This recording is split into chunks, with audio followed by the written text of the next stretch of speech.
விஜய் வந்து பழைய மாதிரி வந்து பேசிக்கிறத பார்த்துட்டு ராகினி வந்து செமையாக டென்ஷன் ஆயிடுறாங்க. என்ன இவங்க இப்படி பேசிக்கிறாங்களே, இவ்வளோ சந்தோஷமாக இருக்காங்களே அப்படின்னு சொல்லிட்டு செமையாக வந்து டென்ஷன் ஆயிடுறாங்க. ராகினி வந்து அவங்க அப்பாவை மீட் பண்ண போகிறாங்க. அங்கே போய்ட்டு நடந்த விஷயத்தை எல்லாம் ராகினி சொல்கிறாங்க. அவங்க 2 பேரும் ரொம்ப சந்தோஷமாக இருக்காங்கப்பா, அதுவும் காவேரி அவ்வளோ சந்தோஷமாக இருக்காப்பா, எனக்கெல்லாம் இதெல்லாம் பார்க்கும்போது வயிறாக எரியுதுப்பா, எப்படியும் வந்து நீங்கள் வீட்டுக்கு வந்துடுவீங்கன்னு பார்த்தேன்ப்பா, ஆனால் உங்களை வந்து வீட்டில் சேர்க்காமே இருக்காங்களேப்பா அப்படின்னோடனே, அதெல்லாம் பார்த்துக்கலாமா, எந்த பிரச்சனையும் இல்லை, நான் பார்த்துக்கிறேன் அப்படின்னோடனே, இல்லைப்பா அந்த காவேரி சந்தோஷமாக இருக்குது என்னால் தாங்கிக்கவே முடியல.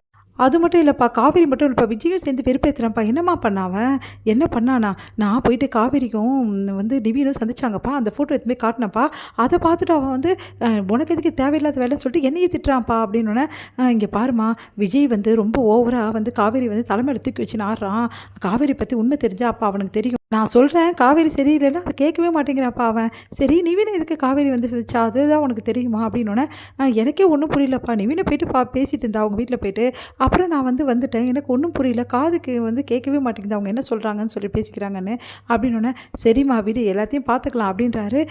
எனக்கு ரொம்ப டென்ஷனாக இருக்கப்பா, நீங்கள் அங்கே இருந்தீங்கன்னா எனக்கு எவ்வளோ சந்தோஷமாக இருக்குது தெரியுமா, நீங்கள் வந்துட்டு போனாதான்ப்பா கெத்து, அந்த காவேரியும் அந்த குடும்பமும் ரொம்ப ஆட்டம் போடுறாங்கப்பா விஜய் வீட்டில், ஓவராக வந்து பண்ணிகிட்டு இருக்காங்கப்பா, இதெல்லாம் கொஞ்சம் கூட பிடிக்கலப்பா, இன்றைக்கி கூட காவேரி விஜய் அவ்வளோ ரொமான்டிக்காக இருக்கிறாங்கப்பா, இதெல்லாம் பார்க்கும்போது செம்ம கடுப்பாக இருக்குப்பா, சரிம்மா இதை விட நீ வந்து சந்தோஷமாக இருக்கியா, எனக்கு வந்து என்னப்பா சொல்கிறது, என்னம்மா இப்படி சொல்கிற, நீ சந்தோஷமாக இருக்குன்னு தான் அந்த வீட்டுக்கு நான் கல்யாணம் பண்ணி கொடுத்தேன், நீங்கள் பாரு எதை பற்றி யோசிக்காமல் அஜய் கூட சந்தோஷமாக இருக்க வேண்டிய பாரு, நான் எப்படியாவது வந்து அவங்கள பார்த்துக்கிறேன், கொஞ்ச நாள் தான் அந்த காவேரி ஆட்டம்லாம், அதுக்கப்புறம் நான் சொல்கிறது தான் அங்கே நடக்கும், சரிம்மா நான் சொன்னது உனக்கு ஞாபகம் இருக்கா, நீ வீட்டில் இருக்கிறது பிரச்சனை கிடையாது, நீ ஆஃபீஸ்க்கும் போகணும் புரியுதா, அங்கேயும் வந்து உன்னோட வேலையை நீ காட்டணும், அப்பா அதெல்லாம் போக முடியாதுப்பா, ஏம்மா பின்ன விஜய் என்னப்பா ஆஃபீஸ்க்கே வரக்கூடாதுன்னு சொல்கிறாருப்பா, அதுவும் அஜய்க்கே வேலை இல்லைன்னு சொல்லிப்பா, அவன் யார் இதெல்லாம் சொல்கிறதுக்கு, அவெல்லாம் வந்து சொல்ல வேண்டிய அவசியம் கிடையாது, இதுக்கெல்லாம் ஒரு வழி நான் பண்ணுறேன் அப்படின்னு சொல்கிறாரு.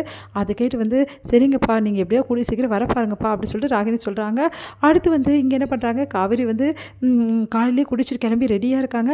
என்ன காவேரி காலையிலே ரெடியாகிட்ட, ஏங்க நான் சொன்னேன் இல்லை ஃபோட்டோஸ்லாம் உங்களை எடுக்கணும்னு சொல்லிட்டு, அது எதுவும் விளையாட்டுக்கு சொல்கிறேன் நினச்சி நிஜமாவை எடுக்க போகிறேன், ஆமாங்க ப்ளீஸ் கொஞ்சம் நேரம் எடுத்துகிட்டு அப்புறம் ஆஃபீஸ்க்கு போகலாம், இல்லை காவேரி முக்கியமான வேலை இருக்குது ப்ளீஸுங்க சொன்னால் கேளுங்க, நீங்கள் வந்து அழகழகாக ஃபோர்ஸ் கொடுப்பீங்க அப்படின்னு சொல்லிட்டு நான் நிறைய வந்து கற்பனைலாம் பண்ணி வச்சுருக்கேன் அப்படின்னோடனே, சரி ரொம்ப நேரம் கிடையாது ஒரு 10 நிமிஷம் தான், ஓகேவா, சரி ஓகே இங்கே எடுத்துக்கோ, இல்லை நம்ம வெளியே போய் எடுக்கலாங்க அப்படின்னு சொல்லிட்டு கூட்டின்னு போகிறாங்க. 2 பேருமே போகிறாங்க, எல்லா இடமும் வந்து சுற்றி பார்க்குறாங்க. அங்கே வந்து இங்கே எடுக்கலாமா, இங்கே வேணாங்க நல்லா இல்லைங்க, இங்கே உட்காருங்க, இங்கே சுத்தமாக நல்லா இல்லை, இந்த பேக்ரவுண்ட் சூப்பராக இருக்கும் அப்படின்னு சொல்லிட்டு ஒரு இடமா, என்ன காவேரி இப்படி பண்ணிகிட்ருக்க, ஆஃபீஸ் கிளம்பணும்ல, ஏங்க அதெல்லாம் அப்புறம் பார்க்கலாம் முதல்ல இருங்க, சரி இப்படி ஃபோர்ஸ் கொடுங்க, இந்த மாதிரி திரும்புங்க அப்படின்னு சொல்லிட்டு ஒரு ஃபோட்டோவாக எடுத்துகிட்டு இருக்காங்க.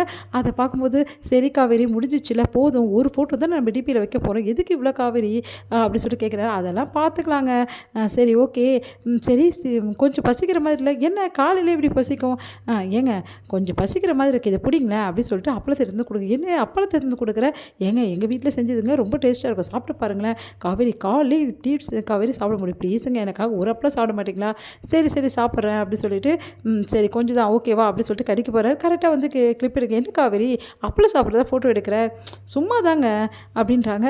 சரி ஓகே அப்படி சொல்லிட்டு எடுத்து வச்சுட்டேன். அப்பா அப்பளம் சாப்பிடும்போது சூப்பராக இருக்கே, சரிங்க அப்பளம் எப்படி இருக்குன்னு சொல்லுங்கள் அப்படின்னோடனே, பரவாயில்ல டேஸ்ட்டாக தான் இருக்குது அப்படின்னு சொல்லிட்டு கையில் வச்சுட்டு சொல்கிறாரு. இதில் ஒரு கிளிப் எடுக்கலாம் அப்படின்னு சொல்லிட்டு எடுக்கிறாங்க.